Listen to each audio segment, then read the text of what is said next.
This episode is going to be a conversational one, okay? So it's more of a thought-provoking one about where is the global watch industry heading to.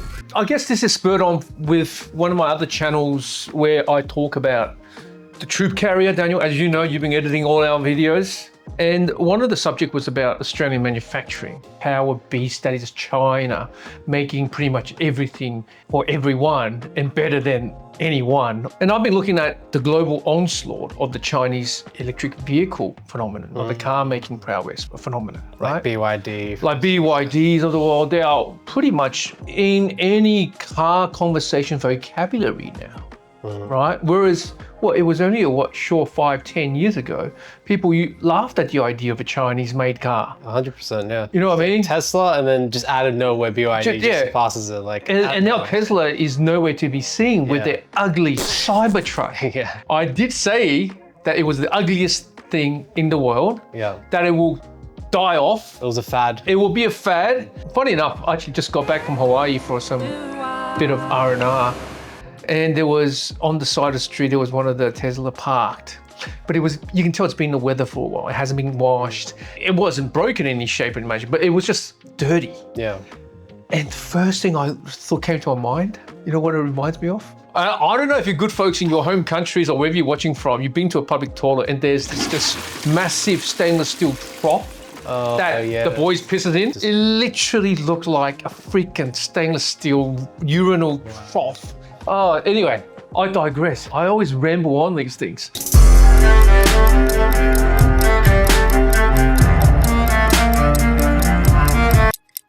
You've been with us along the journey when we started with this channel. Yeah. So you've seen the madness of COVID. That is the watch fad, let's call it that. And it is, because prior to that, the community was getting smaller and smaller because most of the watch brands were becoming a bit obsolete due to the iPhone reality, the iWatch reality. Yeah. And the young folks didn't wear watches. And I was on record in a few episodes on this particular channel, on record to saying if it wasn't for COVID, a lot of these watch brands would be in dire straits. Well, it would be interesting to see that time because, I only got into it post-COVID. So before then, watches were completely out of my peripherals. Gen X is probably the last generation of folks that actually paid any real attention to the idea of a watch, because we were raised by folks who had watches, who told us the value of passing down a watch. You know what I mean? And there's more used to it, right? You didn't have a smartphone to just flick out your phone and check the time. You actually had a bit more practicality. Technology have come through leaps and bounds.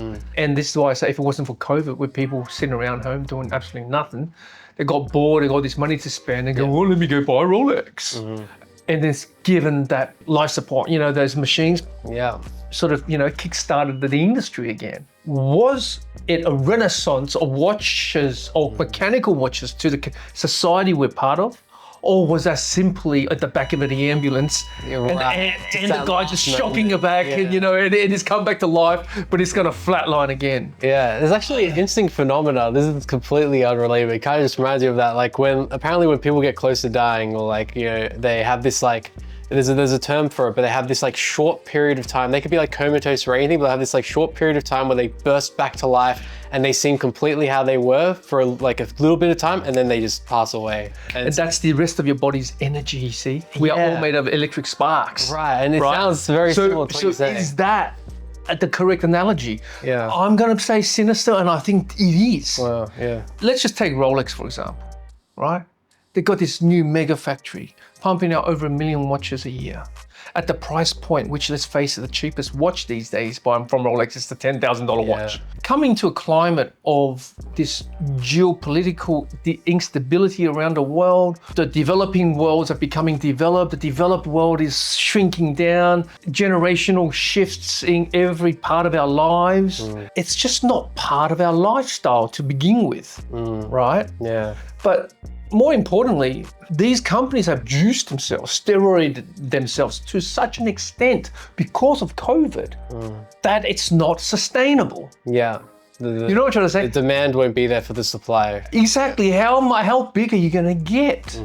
But so then you say, okay, well, the first world is collapsing, like the US, Australia, or, let's call it the established world, because people don't have enough money to spend. Yeah. Then you can be contrarian and say, what about the second and third world that's raising up in the rank? Sure, the biggest populations are in that of, say, for example, China, India, Africa, South America. But don't forget, those countries are also working very closely with each other.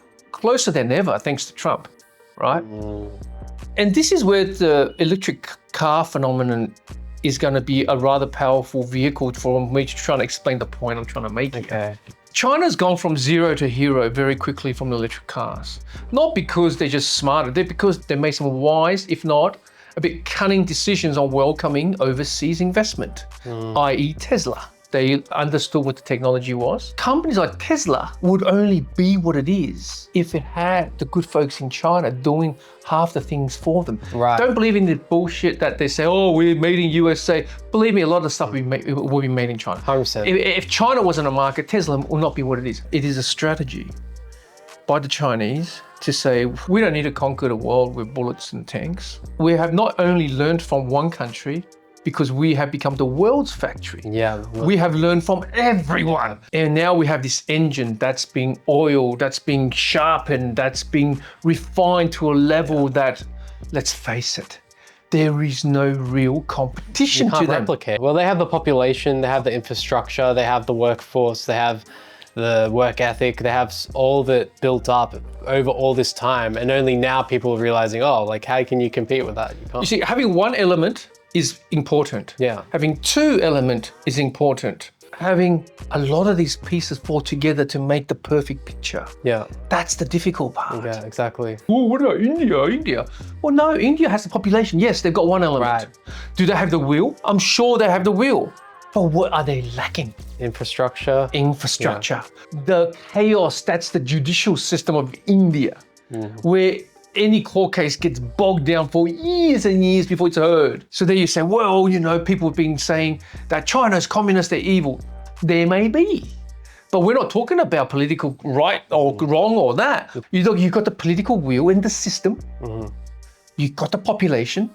You've got smarts now because they learned from everyone. Yeah. And now they have money. Name me one other country that's like none. There's none. There is none. There's that like pyramid thing, right? Where, and it's crazy because they always say you can't have all three, right? Whether it's cheap, done fast, or done well. They do all of it. They somehow do all of it. It's not even a triangle, they've got the octagon covered. But what does all this have to do with watches?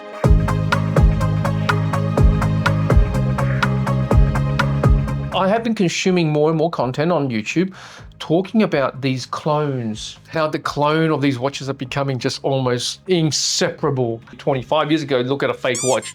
If it's a fake from a mile away. Either a lot of these watch brands, so-called European, Swiss, whatever, non-Chinese watch brands, have their parts being made in China by the folks who are making these fake watches. Right, interesting. All that, these folks have now enough population, enough money to go to Europe and tear down a watch and go, well, how do we replicate that? And now, more important, they have access to the same machinery as the Europeans have. Compare the two. Right. Same machines. European population far smaller than China, which means China has more goes at it. We're weeding out the duds from the quality talents, right? Yeah. And they're coming through. A lot of watch brands coming out of China, and they're making huge names for themselves. And whereas Europe, who wants to be a watchmaker? It's but a micro% of a micro% of a micro%. Right. Everybody wants to be influencers. Everybody wants to be everything else. Yeah. Why would you want to be a watchmaker? Kind of like outdated. It's outdated. Young kids don't want to do that in the West. Like a shoe cobbler or something. So you've got these counterfeit watches that are becoming almost inseparable to the genuine, unless you bring out a very high power magnifying little things, the tiniest details, So therefore I asked you, if that's the case, what is the difference? Now, if I have, say, for example, an ETA movement, well, let's just call it Rolex movement, and I reverse engineered it and I have the same machines that can execute the same bits and pieces, and I'll copy it one for one and I'll put it together exactly the same items. Just the labor cost alone, China will win. Yeah, of course. Because they don't need to pay the Swiss prices that Rolex does. Okay, it's still a counterfeit watch. Yeah, that's Okay. the thing, yeah. But it's only a matter of time they start making their own brand names. Their own brands, yeah. Which is exactly what I had anticipated or predicted some years ago when I started talking about this. Right now, they're copying. Eventually, they'll copy enough, they'll perfect it, then they're going to come into their own, they're going to come out as their own brands. Yeah. A Chinese watch had these beautiful guilloche dials and all that stuff that we used to hold dear to any luxury watch, right? And the reason why I'm so interested in this topic is that, you know, that we've had a lot of micro brands come through the system due to COVID, right? And there's so many of them. Yeah. The most notable one, I would say, is Christopher Ward, who now have, due to COVID, due to their bel canto, have gained some notoriety as, you know, sort of shifting away from a micro brand to an independent watchmaker. Which was our origins for this channel, first ever episode. Was that? But I always dare say, all of their stuff is made in China. If our cases are made in China, our dials are made in China, and we're simply putting them together in wherever we put them together, then what's the value proposition of buying a Christopher Ward? I guess maybe just the specific designs and whoever's the creativity of it. I somehow suspected you were going to say that, right? Sure, they earn merit on getting to the masses, or when I say masses, within reason, it's still a $6,000-7,000 watch. Yeah. To go a bit ding, ding, ding, right? But the Chinese have done it recently with one of their watches too.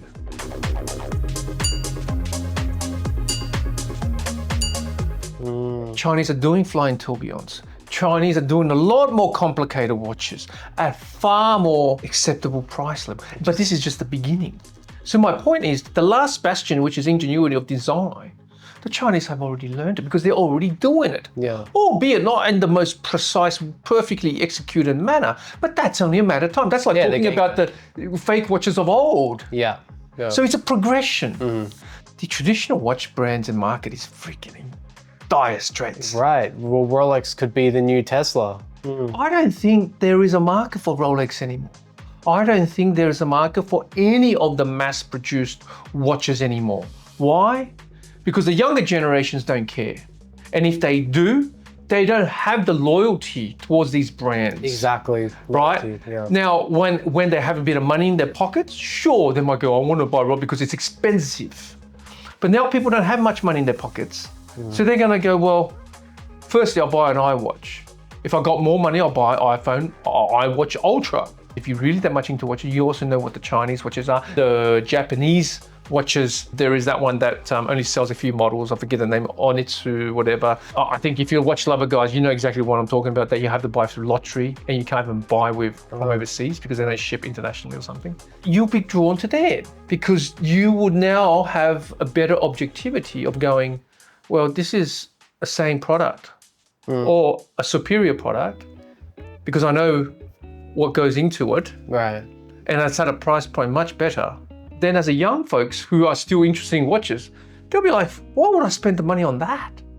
Exactly, yeah. Now, there could be a few stupid ones that go, oh, you know, Rolex, Rolex, Rolex, Rolex. But that's a learned behavior. Yeah, and that's such a small percentage. It's a learned behavior of a very small population. Yeah. Whereas the masses wouldn't even go anywhere near there, you see? No. Distressing if you're like Rolex or Omega or any of those companies. I wonder what can they do in like retaliation to this. They can't. How do you retaliate? Right. Your price point goes up every year. I would argue they're in a very sticky place. Of course, before them, it will be the resellers. They're in a very sticky place. The only thing that will stop that or create the contrary to that logic is FOMO, fear of missing out, which is what we've seen in COVID. But don't forget, we were all locked up. We had a lot more money to spend because we couldn't spend it anywhere. Yeah. So unless somebody creates another pandemic and we lock down again, which I don't think will ever happen again in our lifetime, see how this world that was created by that reality is not sustainable? Yeah, it was a mirage. Like it was just an illusion that we all thought. It's not sustainable. Yeah. Is there any Chinese watch brands that are coming up that maybe stand out to you in particular? I mean, like, you know, obviously you've got the Sega watch, which is I had. That was the first one that's made a name through the GPH award. You see, that's a Chinese watch. Oh.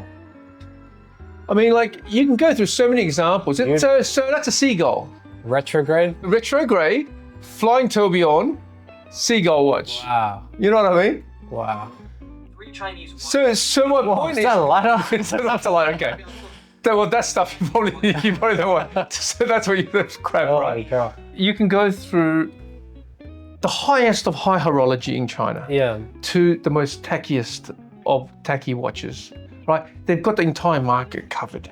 You see how nonsensical this consumerism we all got ourselves into? Yeah. Believing made in one country purely because it's of where it's made, that somehow it's superior, right? This goes against the whole idea of watchmaking to begin with.